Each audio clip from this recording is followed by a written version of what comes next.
So there's a lot of beginners that really have a lot of problems and a lot of questions when it comes to creating a product-based business or a product-based side hustle, and you start getting into it and you run into all kinds of problems like, oh, what's my niche? Dude, I can't decide my niche.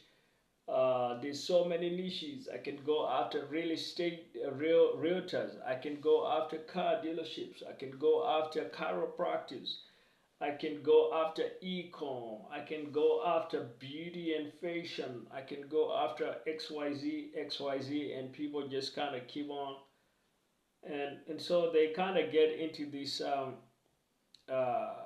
paralysis by analysis mode where 3 months go by and they still ain't making progress because guess what? They're trying to nail a niche and they don't know how to nail the niche, and because they don't know how to nail the niche, they can't nail the niche because they can't get themselves to nail the niche because they're not sure how to nail the niche. You see how that paralysis occurs just because they keep over analyzing. Now that's real. And the other thing is that trips up kind of beginners trying to do that also is just not being able to nail down the ideal client avatar.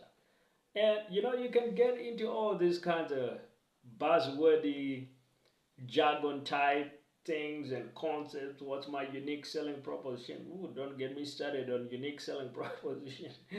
But let, let's just stick to the basic ideal client avatar. All right, maybe they get tripped up on the ideal client avatar. Uh, so it's kind of like people then start playing this kind of 5D chess with themselves, and they are actually psyching themselves out of making progress with their product business. So my recommendation to cut through all that noise and to get through all that stuff is just create a product. Seriously, just create a product. What it's gonna do is it's gonna get rid of the doubts, questions you have about the niche, doubt questions you have about the ideal client avatar, and any other 5D chess, jargon, buzzwords, whatever things. Because here's what happens when you create a product. When you create a product, now you need to sell it. But a product cannot be, obviously cannot be something that caters to 2,000 different niches, especially a product that you're gonna create as a beginner. It's not gonna be something that can work for 2,000 different niches. For example, if you create an ebook, let me just give you a quick little ebook example that I created. The book Solopreneur Profit Machines, how to grow a business as a one-person solopreneur and scale it to millions. Now, immediately, that's not a book that somebody that's trying to work on fitness should read. Like, that's not, it doesn't cut it, it doesn't do anything for that niche. It's not a book that's gonna teach a mom how to be a better parent, because that's plainly not covered by the title and the contents or whatever. It's not a book that's gonna teach you how to become a great chef. It's also not a book that's gonna teach you how to hit the slopes and ski like a world champion. It's also not a book that's gonna teach you how to play the game of football, because nowhere does it mention the game of football. So immediately by creating a product, I've just narrowed down on a niche almost without thinking about it. Like I didn't have to think like, oh, who is my niche? What's my niche when I was creating a product? You just create a product.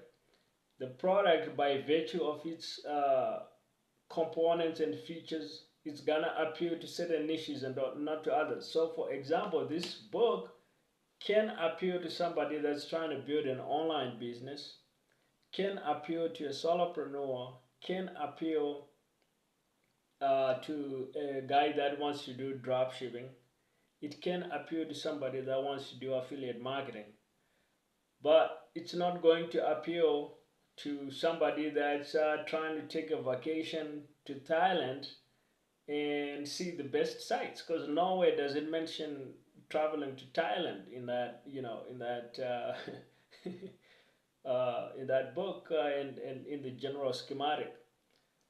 It's not gonna appeal to somebody that wants to learn how to be a race car driver, because nowhere does it mention that. So by creating a product, you immediately, because a product is limited in scope, so it automatically narrows down on a certain niche or on certain niches, and so that takes away the entire problem of niching.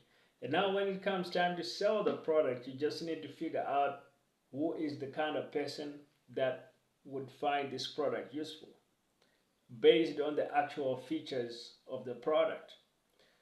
Now, the other thing is it solves the problem of ideal client, because by the same token, because the product is limited in scope, it's also limited in the kinds of people, the demographics of the people that could get value from the product and that would find it useful. And so now we've solved two big problems in one fell swoop. And we've actually solved a lot of other problems. And what we can actually do is now just go and sell that product and put that product out in the market.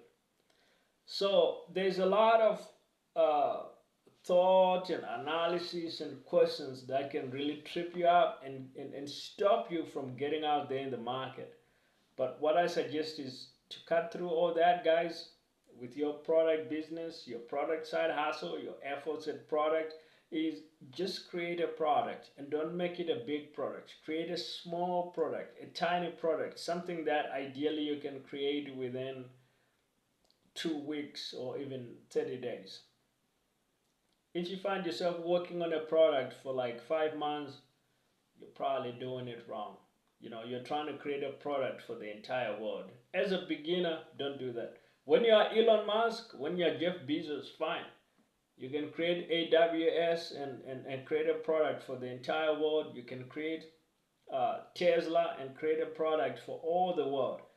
As a beginner, be a little bit less ambitious. Create something you can create within 2 weeks.